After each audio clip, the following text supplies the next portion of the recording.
People are strange. Strange. Fucking strange. Is that strange? That is strange. Strange. That is strange. Wow, that is strange. This is strange. Paydin Layne, welcome to the show. Pleasure to have you. Hello. Hi, so happy to be here on Strange Sauna. Oh, yes. You know, and this is, for people who don't know you, I mean, you're an avid listener to the show, Patreon supporter. Yes. And that's something new that I want to start doing is incorporating the patrons because they're a family. You know what I mean? They're part of the show.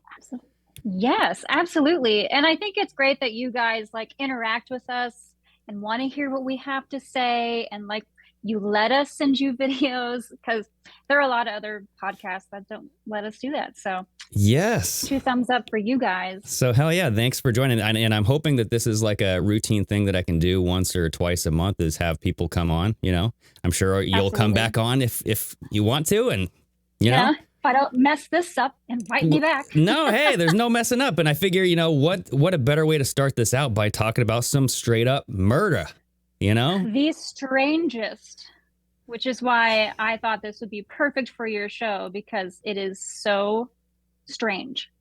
It is, you know, it fits right into the name of the show, Strange Sauna. And so this topic, I know you reached out a while ago. The murder happened on November 13th. This is the quadruple Idaho murder. And you reached out and you're like, you guys need to look into this. Something's weird about this. Something's odd. And there's all these videos coming out. All this evidence is packing up and you're just sending it my way. And I'm like, you know what? Why don't you just come on the show and we'll talk about it? You know what I mean? Well, I mean, I think the reason why I sent everything your way and why I thought this was just so strange is because I think this is like the stuff of like boogeyman.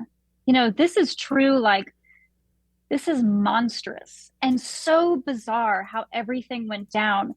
And it just sort of took over social media when it happened. I mean, my entire feed was about this with people speculating and talking about how bizarre it was and how there were 2 other people in the house and how they didn't get murdered. I mean, it needed to be talked about on your show for sure. Absolutely. Yeah. I mean, I started digging into it and then with everything else going on with our show, with this show and trying to like dive into other topics and whatnot, you just fall behind. But there's so much that you sent my way and that I was able to kind of just look up on the fly that I think I think we got a lot to talk about here because like you said, this type of murder is like my freaking worst nightmare. Because me too. This is just psychopath enters your house, kills you with a freaking knife. You know what I mean? Yeah. Like the intimate murder where you're like up close and you can feel the knife go. And I'm like, no, like this is like, ugh. Yeah. This is why people make horror movies based off of stuff like this is an actual horror movie. And I know someday they'll make a movie out of this, but this is just wild.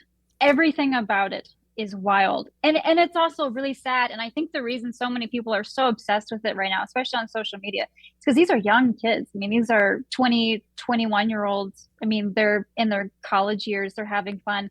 This was at a off-campus college house where you have parties every night and you're having fun and dating people and falling in love, falling out of love, you know, not really worried about your school, but worried about social life. And then everything gets disrupted with a horrendous, monstrous, just violent murder.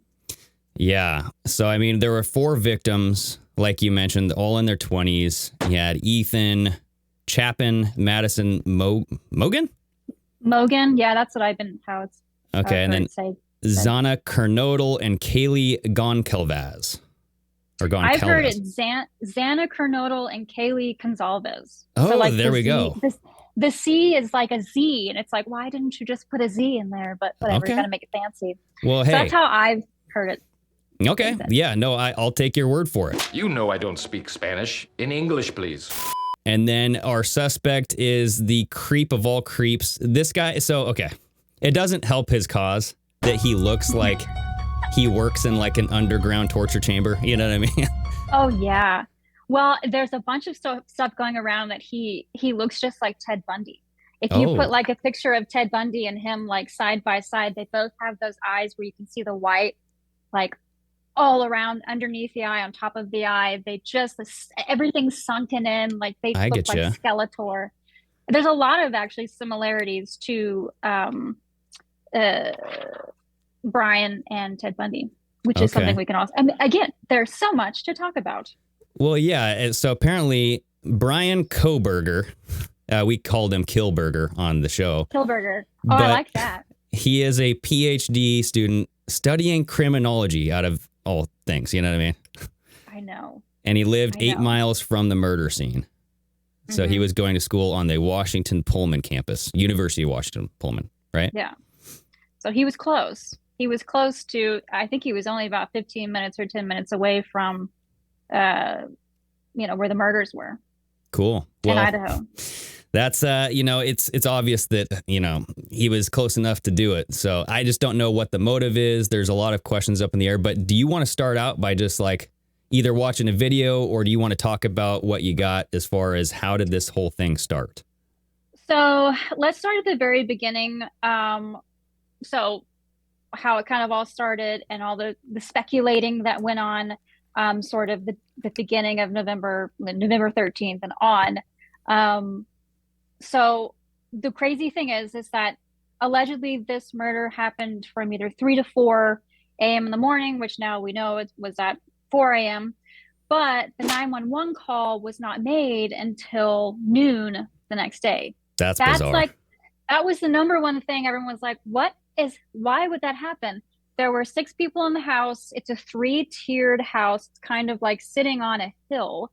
So the bottom portion of the house is like where the carport is. The middle part, you can still kind of get to the middle part from land, I guess you would say. Then the third floor is like the balcony. Can't get there from land. Okay. So there are many ways to enter this house. There were 2 people on the bottom, 2 people in the second floor, and 2 people on the third floor. The second floor and third floor, those were the victims. And then the bottom floor, those 2 girls weren't touched. So okay. That's the second craziest thing. So the 2 neighbors that were Oh my God. It's my phone. It's my Apple Watch repeating me. I'm my Apple Watch later. I get you. She wants to join the interview too. But so that's odd, because I thought that the 2 girls that survived were upstairs. So they were actually downstairs in the basement floor. They were downstairs. But this new affidavit that came out is saying that one of the girls, Dylan, one of the survivors, she was actually on the second floor. But that doesn't really make sense, because I have heard that there are 3 bedrooms on the second floor, and one of them or both of them are vacant, I believe. I don't know. That whole thing doesn't make sense to me, because for weeks now I've heard that the 2 surviving girls were on the very bottom floor. Okay. Yeah. But the affidavit says different. And that's strange. I know there was a video that you sent me that actually, it was the girls playing each other's roles or something. They were trying to pretend to be each other's roommate. And so they're like making fun of each other. They made a video. But in the video was a collage of all the rooms and the layout of the building inside. And so it kind of gave you some perspective of what this place looked like and how the killer had to traverse the house and whatnot. Right. Yeah. We can, if you want to show that video, you can. Okay. Can you hear that okay?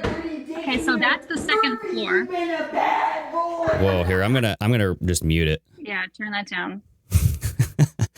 So yes, it looks like now they're down in the basement because there's some stairs there, or is that? No, that should be the middle floor where the like living room area is and the couch. That is the middle second floor where the kitchen is as well. And then the bottom area are just 2 bedrooms and a bathroom. And then the very top floor is 2 bedrooms and a bathroom. Okay. But this where they are, that's the kitchen area, pantry. This is all the second floor, room. Right? This is all the second floor, and there is a bedroom on the second floor, and that was Xana's bedroom, which is where Xana and Ethan were, and where they're allegedly saying where Dylan was as well. But that still doesn't make sense to me. So like this right here is likely the downstairs to go to their. That's right. That's the downstairs to go to the bottom floor. Okay.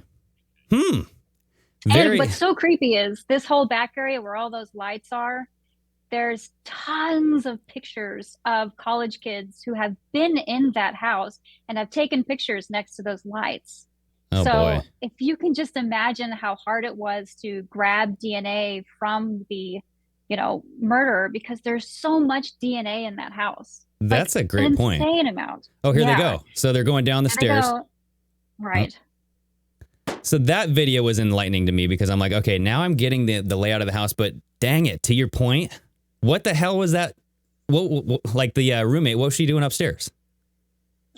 Well, they said that's where her bedroom is, but from everything that I've heard from all the videos that I've watched, the Dylan and the other girl, I don't know what her name is, their rooms were downstairs. Okay. And there's a vacant room next to where Xana's room was. And they thought that that's where the killer could have entered because there's a window that you can easily access. But now we know from the affidavit that he entered through the sliding glass door of the kitchen, which is on the second floor. Okay. Yeah, the affidavit was very revealing. I believe it was. The other neighbor, or not neighbor, I keep on saying neighbor, but roommate was Funky or Fun, like Funke, Bethany Funky? Funky? Yes. Funke? Funke? Okay. Something's getting funky. Yeah. Yeah, so that came out. So here are the new developments as of yesterday. We had suspect Bryan Kohberger's DNA was found on the knife sheath. So apparently there was this sheath that belonged to a knife that was left on the bed with the two murdered girls. Yeah, so there was a tan sheath that was left right next to Madison on the bed, and that's where they gathered the DNA from. And so there's all this talks about how they use the ancestry.com or 23andMe to get the DNA, and that's not true either.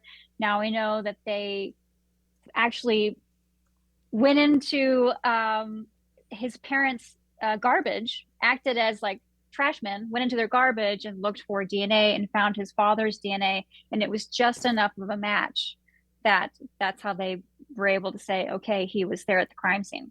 Which is just bizarre. I mean, do you have to get So a court order to grab someone's garbage, or is it just free? So what I heard is that I guess it was the FBI. They dressed up as garbage truck men. I don't know what you would call them, garbage men, trash man. dudes. There you trash go. man. And they picked up their trash and then went to an undisclosed area and sifted through all of the trash and went through all of the DNA and found a match. See, that was so bizarre to me. I'm like, what the hell? Because I think the Daily Mail article, which they get shit wrong all the time, they said that it was the police. Like they went undercover, like you were mentioning, and they just straight up stole their trash and then started digging through it and then got their DNA, sent it off for analysis. And I'm like, what the hell is this? You know, and you know, like I'm just like looking at everything I'm throwing away. And I'm like, should I burn my trash? You know, so that way no one can steal my DNA. Have to you have to think about your trash a little differently now. Like, oh, I should probably burn it. But the crazy thing is that the police actually had a lead on Bryan Kohberger 2 weeks after the murder. And what is kind of nuts is that for what is it, 6 weeks now, everyone was saying, police don't know what they're doing. The FBI, they suck. Like, well, obviously we know the FBI is great, but they're not doing their job. They don't have a lead. Like nothing's happening. And so all these tech warriors and keyboard warriors were making up all these scenarios on their own. They were basically speculating that it was the boyfriend, Jack, or it was all these kids that were at the food truck at 1 a.m. that the girls were around. Like, I kind of wish that the cops had come out and said, yes, we have a suspect. Like we know what it is, instead of letting everyone basically put the blame on all these other kids that had nothing to do with it. Oh, for sure. So I thought that was, especially like the boyfriend, one of the boyfriends, they thought it was the boyfriend. Was this Jack guy, was he the boyfriend of Gonsalves? Gonsalves. Okay. Gonsalves of Kaylee. Yes, I believe so. Another strange thing that happened at the very beginning of all this is that apparently both of the girls, Kaylee and Madison, called Jack at the time of the murders multiple times, both of them. So that was also very bizarre, and he never picked up the phone. So this was both of them called. Kaylee and Maddie? Yeah, they both tried calling him? What the Sam Nuggets? I know. That's why all of this is just so strange, because for 6 weeks now, every day there seemed to be something more and more strange about it. And that was one of the things at the very beginning. I was like, what in the world? So maybe it is Jack. Well, and then so this victim, Oksana Kernodle, she received DoorDash delivery at 4 a.m. and was playing TikTok videos on her phone just minutes before the murder. And so I think they narrowed down the time of the murder between 4 a.m. and 4:25 or so. Right. 4:30-ish. Yeah. I don't know. But I mean, she orders DoorDash. She has it delivered 20 minutes before she dies. And so if you're this Bryan Kohberger, you're sitting there waiting to go in the house, and then you see DoorDash bring in some Wendy's or something. You know what I mean? So it's like, uh-oh. And the thing to me is, what I realized is not only can they steal your DNA, they can just go through your trash. Because, I mean, to be honest, the murder happened in Idaho. The guy, Bryan Kohberger, he lived in Washington State going to school. But his parents lived in Pennsylvania, and so they had to go all the way to Pennsylvania, or at least call the Pennsylvania police and just be like, hey, can you guys go steal some trash? We got to get a DNA swab here, you know? So what happened is they knew that Bryan was their suspect 2 weeks after the murder, so they followed him. And they followed him all the way to Pennsylvania with his father. And they actually pulled him over several times, which is super odd. And they made up weird excuses like you were tailing someone or things that police always do. Right, exactly. Your taillight's out. It's a little bright. Go get that fixed. Yeah. Have you been drinking? We just want to pull you over because we just felt like being an asshole today. Yeah. But they were pulling him over because they wanted to see if he had any scratches or cuts on his hands. So was that something that was reported by Dylan? Was that the suspect had cuts on his hands from like would they be defensive cuts? Well, they were saying that usually when you stab someone with that much force, that sometimes your hand goes all the way down to the blade, and you can get cuts on your hands, or you can get defensive wounds from the victim fighting back, nail scratch marks, anything like that. That's where he would have the most exposed skin, since we know in the affidavit now that he was wearing a mask that only exposed his eyes and a full black outfit. So the only thing that probably would have been exposed were his hands. So they were trying to look to see if he had any type of wounds on his hands. I get you. Yeah, his hands and then those bushy eyebrows of him. I'm like, I got bushy eyebrows. Shit. Hopefully they don't come knocking on my door. But no, I'm just kidding. But the thing that I noticed the most is that how much they used the cell phone data, because this was pertinent into tracking his movements. And, you know, as far as like, first off, if you're going to like murder somebody, why are you bringing your cell phone, bro? You know? So what he did, though, he was kind of smart. So he left at his college at, I think, around like 2:45 in the morning. And then he got into Idaho and he turned his phone off. So I guess he's smart. But then he turned his phone back on at like 4:45 a.m. in the morning. Like right after the murder, right? Yeah. So he's not that smart, but he tried. I mean, A for effort. I guess. But yeah, so it had a lot to do with, I guess, pinging his phone. And then also they caught his car. One of the main things that they caught him on, obviously, was the DNA, but also that his white Elantra. Yeah. Because they found a lot of street footage of him basically just driving back and forth on the victim's street over and over and over. I think he passed it like 3 times going super fast. And then finally stopped. Yeah, So, they said that Kohberger was stalking the victim's home at least 12 times before the murders. So I think they traced back his cell phone data and saw that like he actually went there weeks beforehand, maybe days, I don't know. But up to 12 times where he was just kind of like casing out the place, being like, okay, this is how I'm going to do this. Which doesn't, it's like, seriously, why are you bringing your phone everywhere? You know, because that's not doing you any justice here, buddy. Especially since he's studying criminology, like wouldn't you know not to do that? Yeah, and apparently he applied for a police internship a month before the killings. Yeah, so that like, he could be in his own investigation, basically. That's what he wanted, I bet. Yeah, that makes total sense. Wild? Oh, it's so creepy and so. But that's it. But again, full circle, going back to that's what Ted Bundy did. Remember, he wanted to be his own lawyer and he wanted to be a part of his own case. That's true. And know what you can kind of get away with, know where the loopholes are, know the law. Yeah.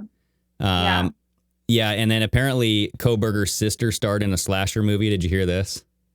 Okay, my mom called me this morning because she knows I'm doing this interview and or podcast or whatever. Hi, Mom.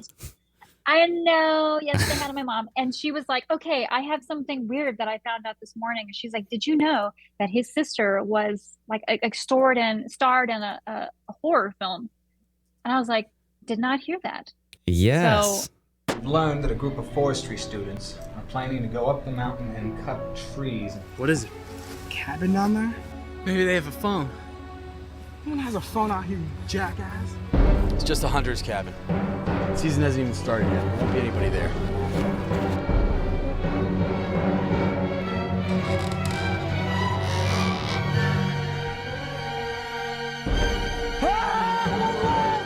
I'm not leaving him.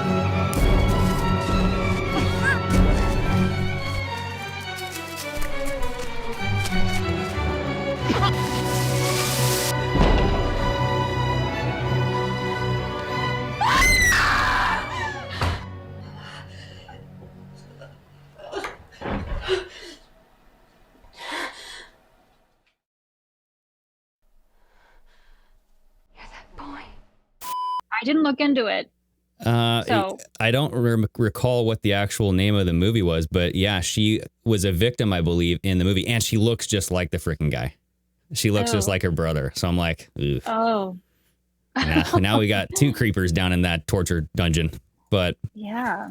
So what do you think about this? There was a rumor. So right off the bat, right after he got arrested, this is coming in early. Well, I guess not. When did he get arrested? In early January? He got arrested on the 30th, December 30th. Okay. So a couple days later on January 2nd, you had this female inmate who supposedly was sharing a cell with him, was accusing him of saying things like, you come in here and I'll cut you. And he was taunting the guards, exposing himself, singing violent rap lyrics.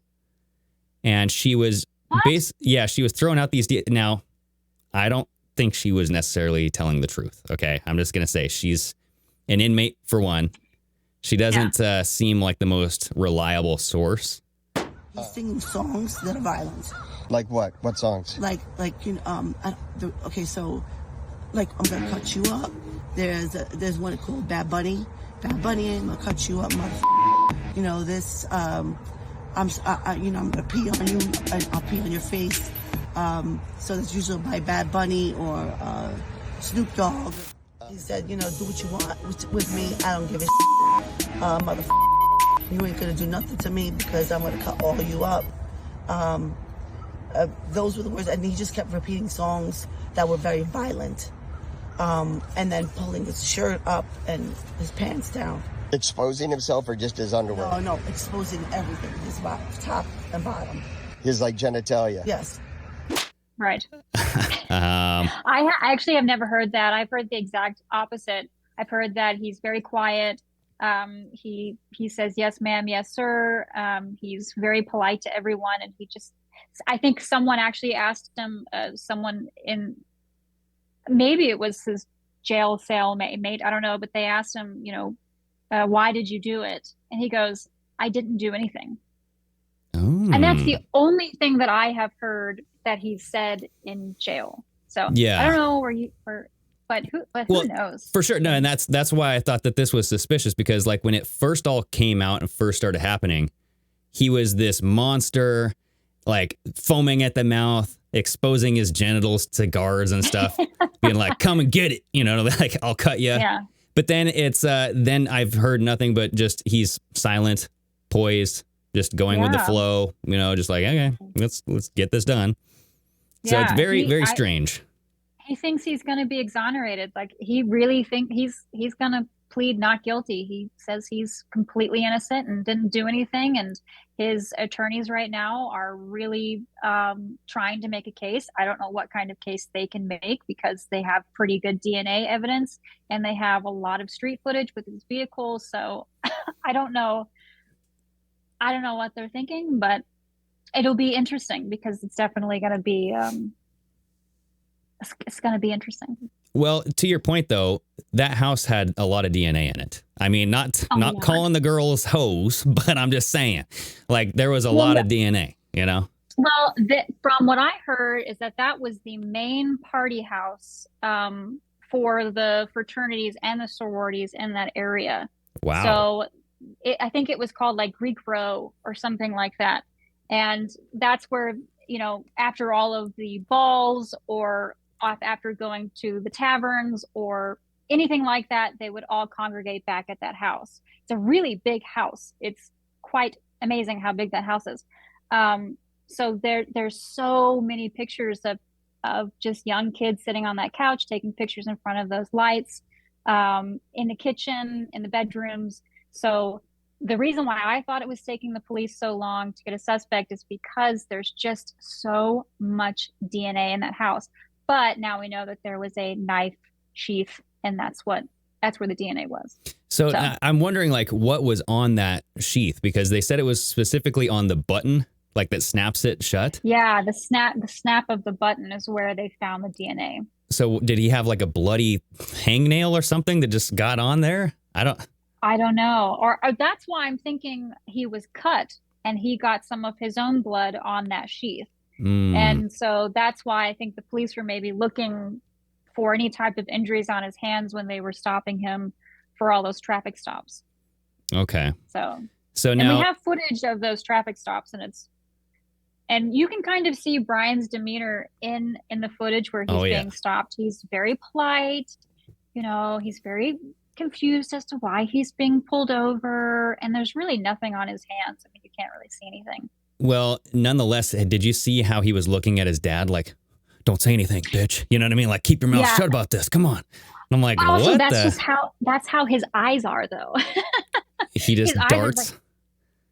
Yeah. He's got those creepy, like, I can't open my eyes that wide, but yeah. He's got those I'm gonna torture you in a dungeon eyes. So I'm gonna stab you like 34 times and enjoy it, and then tell you that I'm here to help you. I mean, innocent until proven guilty, but come on, dude. So.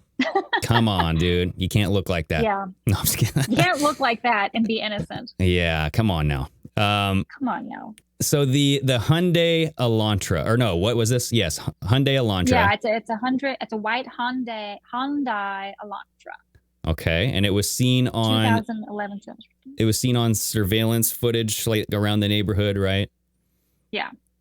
I'm back and forth. I'm seeing at 4:17 a.m. a neighbor's security camera picked up audio of what sounded like voices or a whimper, followed by a loud thud. A dog can also be heard barking numerous times. Now, Kaylee had a dog. There's TikTok videos of her having all this.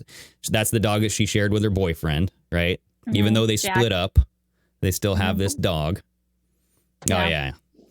And so this is where it kind of takes a turn into the weird for me. Not that this is not weird already, but the two roommates that were not touched.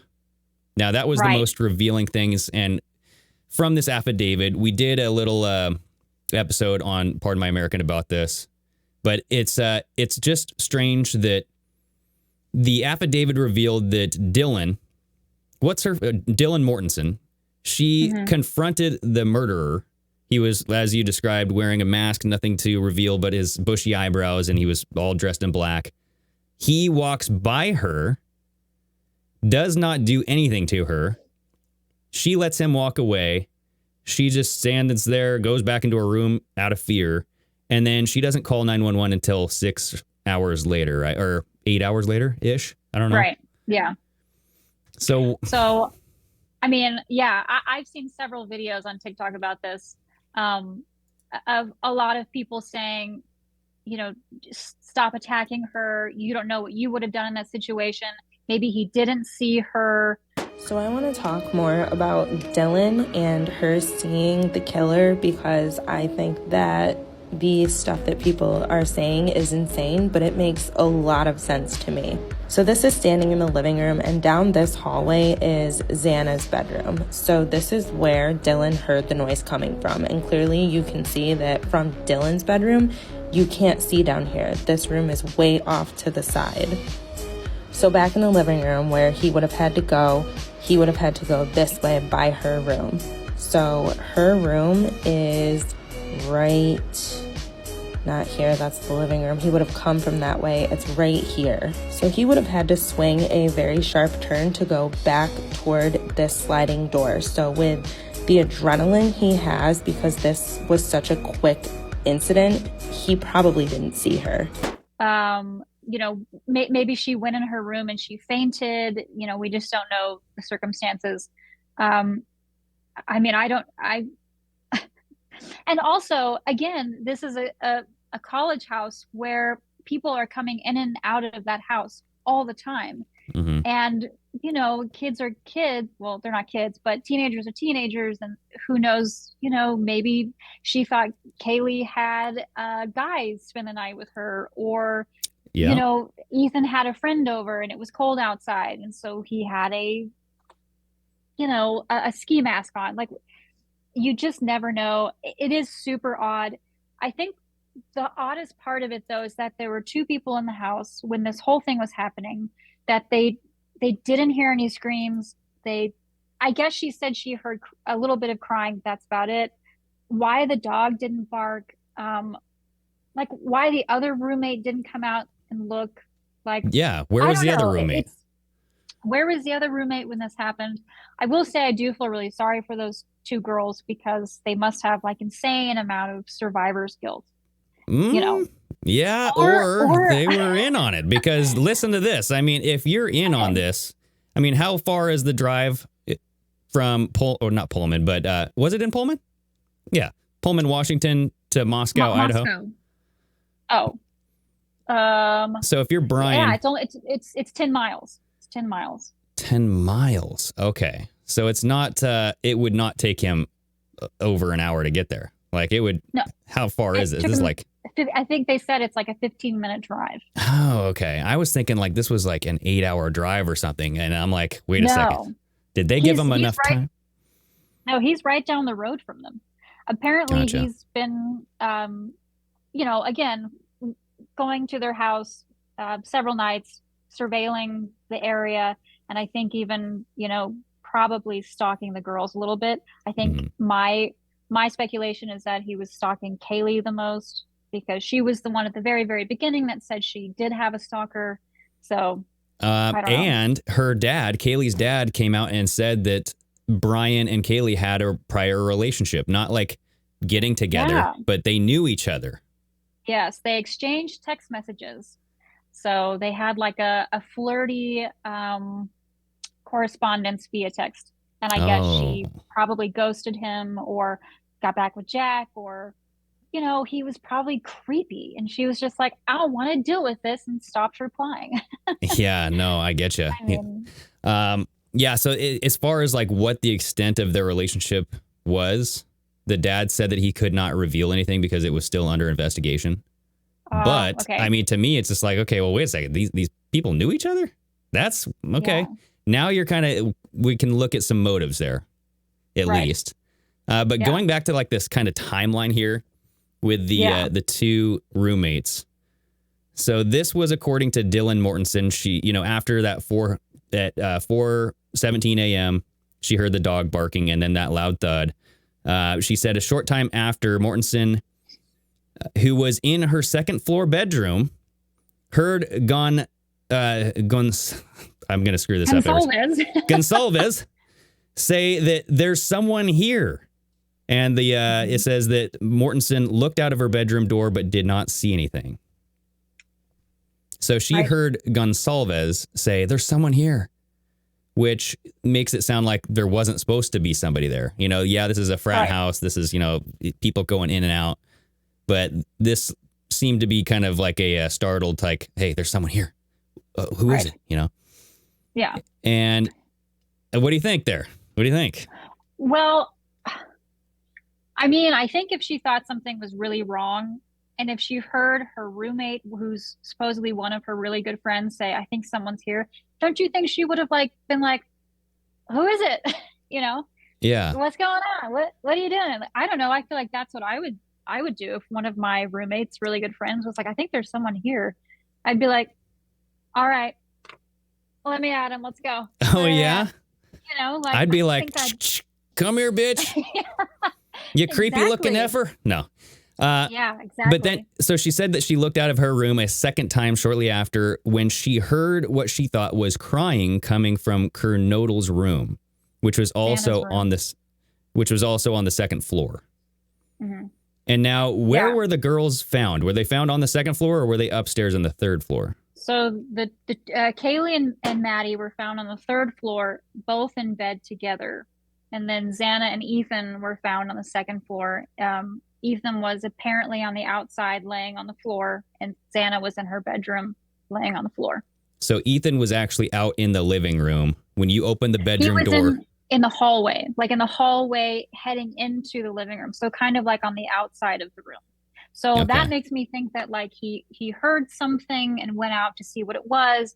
I think he was the first one that was murdered. That's what I think. Because wouldn't you think you'd want to take down the biggest person, the one that's the biggest threat? Because I think Ethan was also like 6 foot tall and a pretty big dude. Okay. Yeah, it would make sense to kill the man first. You know, if you have a house filled with women, you're like, okay, I'm going to take out the dude, and then I'm just going to, you know, whatever. But that makes sense. But it just doesn't make sense that if you're Dylan Mortensen and you open the door and you just close the door back, like, wouldn't you see a dead body? I know. That's why this is so strange. The whole thing is so. Also, the fact that they're now saying that she was on the second floor to me is just so odd, because this entire time they've been saying that she was on the bottom floor, in her bedroom, being on the bottom floor with the other roommate. Now, was the bottom floor just a straight up single bedroom? Like it was like a single layer, and then they just... So it's 2 bedrooms on either side, and then there are doors heading out to the parking lot where they parked their cars. Okay, I get you. And then the second floor, there's also another level where you can park your car, and there's a lot. But that's what I even... So there's this thing on TikTok. I was going to send it to you, but it got to the point where I was like, I'm sending him way too many videos. But they did one of those viral tours where you could tour the entire house. Ooh. So I've seen the entire house and the entire layout. And that is why I'm so confused about Dylan being on the second floor, because when I did that virtual viral tour, there's not a bedroom that I would think of where she would come out of where she would see him. Well, send it to me and then I'll insert it right here. Walk through the Layne, Idaho house. This is the front door in the basement. Directly to the left are stairs to the main floor. Also to the left, down the hallway, is surviving roommate Bethany's bedroom.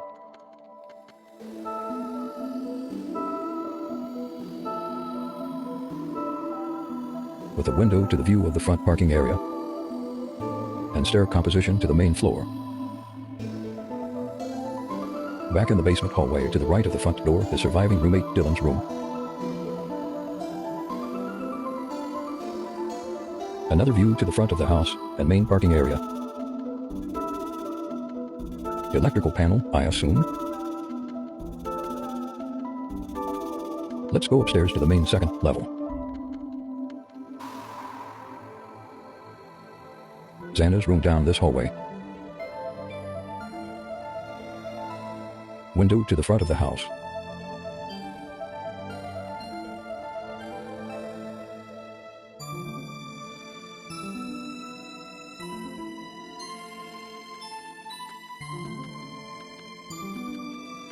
Going into Zena's room.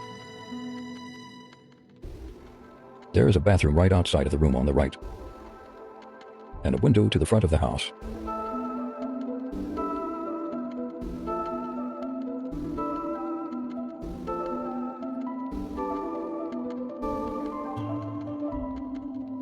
These stairs lead to the third floor, a closet and kitchen on the right.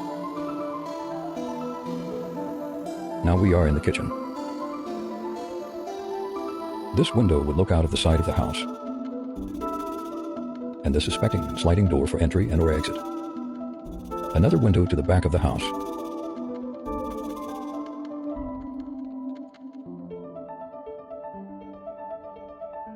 Let's go inside the empty bedroom on the second floor to the left of the stairs.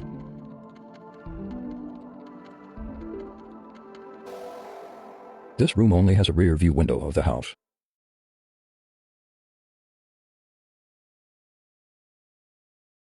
Now we'll go to the third floor. Bathroom located outside of Maddie's room.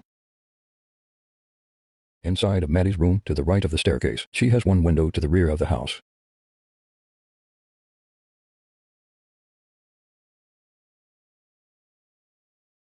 Kaylee's room directly across the hallway, and another window at the front of the house. Kaylee's room has one window at the front of the house, and one sliding door to the balcony near the back as well. How could this possibly be one single killer jeopardizing entering a house of at least 4, let alone 5 people with Ethan? The inside of the house and the story, they're not adding up, right? That exactly. It's the affidavit to me was so bizarre. And you sent me that podcast where the guy was just reading out the entire affidavit. And I was just like, some of it makes sense, but some of it really doesn't make any sense at all. And I think the most suspicious is Dylan's part in the affidavit. Yeah, she then goes on to say that she heard a male voice say something like, "It's okay, I'm here," or "I'm going to help you," the affidavit states. That is so creepy to me. Like, that, to me, that means that he was not in a rage killing. It wasn't a crime of passion. He was completely calm. If he's like standing over his victim going, "It's okay, I'm going to help you." What? Yeah. That to me is so weird. That I have never heard that from any other crime scene before. Yeah, it's like killing you is helping you. You know what I mean? That's right. Yeah. Or he wants you to be sedated and not fight back. And then you're like, "Okay, you're going to help me? Oh, wait, that's not helping. That hurts." You know, that's or, you know, maybe he was like, "I'm going to end your pain." And maybe he like, you know, stabbed her right in the heart or slit her throat or I know. No, it gets that American Psycho. This guy is complete American Psycho. At least he looks like he can fit the part. He's so bizarre. So bizarre. Mortensen stated that she opened her door for a third time after she heard the crying and saw a figure clad in black clothing, the mask covering everything except for the person's eyebrows, right? And it was walking towards her. She described the figure as 5'10" or taller male, not very muscular, but athletically built with bushy eyebrows. The male walked right past her, and she just stood there, quote, frozen in shock, or frozen shock phase, which is, and we discussed this. It's like, okay, well, how long is that going to last? Because you could have just called 911 right after that wore off there. You know, that's not going to last 6 to 8 hours, right? I know. And also, I also heard that the surviving roommates called their friends before they called 911, and there were a bunch of people that came over to the house and were in the crime scene. They were walking all over it, viewing everything, and then they called. That's another thing that I want to talk about is the 911 call. Okay. They will not release the 911 call, and they think it's because it's just entirely too chaotic. There are a bunch of people on the 911 call. They even say someone may be getting sick during the 911 call. Like, there are so many things that are being speculated around this 911 call and why it was called in so late. Yeah. And so that's bizarre. Like, were they trying to just solve the mystery themselves? Like, "Hey, Billy, get on over here. You're not going to believe what you see. You know, like Yeah. is this Scooby-Doo all of a sudden? Like, come on now. Exactly. Or they were like fascinated by it and wanted to look at it first. Or, I mean, I don't know. These are young kids. Like, I mean, I keep saying they're super young, but they're like teenagers. What am I saying? I mean, it's still young. Well, so the roommate did not call 911 until 11:58 a.m. The killing took place between 4 a.m. and 4:25 a.m. So, I mean, that's around 8 plus hours. And she requested help for a, quote, unconscious person. Like, can you not tell? I'm now hearing that that's not true. Oh. That never happened. Yeah. That the reason that they had to come out and just basically say, well, they requested for, they didn't want to say at first that there was someone who was dead. So the police just decided, you know, they called in to say there was an unconscious person. Okay. And then they literally left it at that. And there has been no other talk about the 911 call until recently when, you know, people are saying this is probably why it happened. And, you know, okay. I don't know. That the 911 call to me is also super sus. It's weird. And another thing that's weird is they mention a shoe print that's right outside the sliding glass door that you mentioned. And so in the mud right outside, they found an imprint that looked like the diamond shapes of the bottom of a Van shoe. You know, like Van soles. Oh, yeah. They have the diamond shape. They said that it was consistent with the pattern of the sole of Van shoes, but they don't know whether or not Kohberger owns Van shoes or not. So it's like, okay, well, is that relevant? We'll find out. Yeah. I mean, okay. But again, like there are tons of college kids who walk in and out of that house every day who are probably wearing Van shoes. Also, the girls could wear Van shoes. I have a pair of Van shoes. So. Yeah. That's true.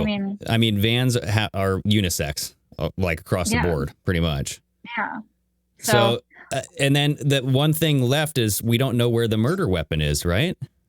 Yeah. They don't have a murder weapon yet. They haven't found it. So that's another super bizarre thing that they would find the sheath. Like, why would he leave the sheath there? Right. Well, I mean, he's dumb enough to take his phone with him. I mean, he might as well just left his cell phone there, too, you know? That's very true. Although they are saying that his car came back around 9 a.m. that morning to the house and then circled back home. So they were thinking that he realized, oh, shit, I left my knife sheath. I need to go back and get it.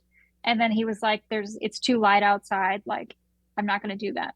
Yeah, and it's also one of those. Weird thing. It's also one of those things that murderers do is they go back to witness the dead bodies. Like maybe he wanted to go see what was going on, and maybe he was just freaked out. You know, he was like, I want to go see what's going on. Like, are the cops there yet? Like, But to me, it's like, okay, so we got this story where someone breaks in, supposedly this Bryan Kohberger, kills the 4 kids. The 2 kids supposedly did not get touched. What's her name? Mortensen and Funky. Funky. They supposedly had bedrooms downstairs in the basement, but they were upstairs, or at least Mortensen was. Mm-hmm. We don't know why she was upstairs. In the affidavit, it said that her bedroom was upstairs. We're believed that it's downstairs. So who knows? Maybe she's... Who knows? You know, maybe it is upstairs. I mean, I don't know. And then we just have the car data. So his car was tracked all over the place, going back and forth to the house. And why did he turn off his phone then? You know what I mean? Around the time of the murder, why did your phone shut off there, bro? You know? Maybe he's thinking, maybe he got smart all of a sudden, was like, oh, I need to turn my phone off. They're going to track me here, you know? But then why would he turn it right back on, you know, at the scene of the crime? Yes. Or maybe he didn't want any distractions. He's like, I don't want any distractions. I'm going to turn my phone off. I'm going to get in Zen mode, and I'm going to help these kids out, and I'm going to violently murder them in the middle of the night. Violent Zen mode. Oh, my God. Nothing scarier than that. I know. He goes into the house, leaves his murder weapon sheath on the bed for the cops to find with his DNA on it. So that's just like, okay, too convenient in my mind. But nonetheless, I guess it happened. And, you know, we'll see what happens now. I just don't know why the roommate waited 8 hours to call 911. That is really suspicious to me. I think that's on everyone else's mind. Like, people are so confused by that. That just doesn't make any sense at all. Although I don't think a young girl could be capable of murdering her roommates. Yeah. I mean, if you were to believe that Dylan was somehow in on it, or the other two roommates were somehow in on it, how would they be in on it? Would they be a part of the murders? Would they be the ones saying, hey, maybe Bryan was just like a hitman? Yeah. We'll let you in. We'll wait until you're off, out of the woods. Then we'll call 911. We'll make it look fresh and clean, all this stuff. So, but like you said, they called their friends before they called 911, and they had their friends come over. It sounded like the 911 call. We don't know this yet, but it sounds like there might be some people puking on the 911 call. It's just very chaotic. I've heard there are people fainting and puking and very, very chaotic. Yeah. I mean, the biggest mystery to me is still just the roommates inside the house that weren't touched, because you can't not hear somebody get knifed to death, right? That's going to be, you're going to have loud thuds. You're going to have violent reactions. You're going to have, screaming. You're going to have at least like loud noises that sounds like somebody's fighting for their life. You know what I mean? Yeah. And also stabbing someone is not quiet. The actual going into a body is not quiet. And hitting a bone or anything like that's just not quiet. That's very loud. And to do it to 4 bodies, to me, that is what is so creepy and so strange, is that one person could kill 4 human beings by themselves with just a knife. Yeah.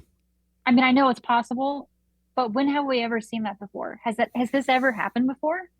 Oh man, I gotta imagine it has. As far as a family member going deranged, and just slaughtering. Yeah, but it's usually just the parents. They usually go for the parents, and that's it. It hasn't been 4 people. Yeah, that's true. This is just so weird. Well, and there was so much blood. I remember when this first happened, there was so much blood that it was pouring out of the house, or was seeping out of the floorboards or something. You could see it from the exterior. And so there was a mess, and this girl just pops her head out of her doorway, out of her room, and what, you don't see the mess? Yeah, you don't see that? Maybe it was fresh and they weren't bleeding out as badly then, but don't you see a body on the ground? Yeah. Or if your roommate, first of all, one of her roommates is whimpering and crying, wouldn't you go and say, what's wrong? How are you? How are you? What's wrong? Yeah. What's wrong? How are you? How are you doing there? Can I help you? Can I help you? Customer service style, Yeah. And then you also hear your other roommate say, I think there's someone here. I would not go back in my room. I just wouldn't. No, so but that's me. Very fishy. I think we need the 911 call. We need to know exactly furthermore information on Dylan's story and what's going to happen with this other roommate. Where's her story? The Funky. I know where's Funky? She hasn't come out and said anything. Again, if they are innocent and they have nothing to do with it and they were just being stupid, this is very sad for them. That's sad.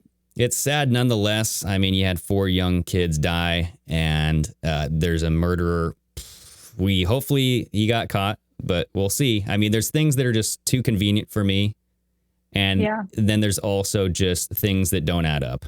And right now we don't have the full picture, and hopefully within the next couple weeks or so we get the full picture.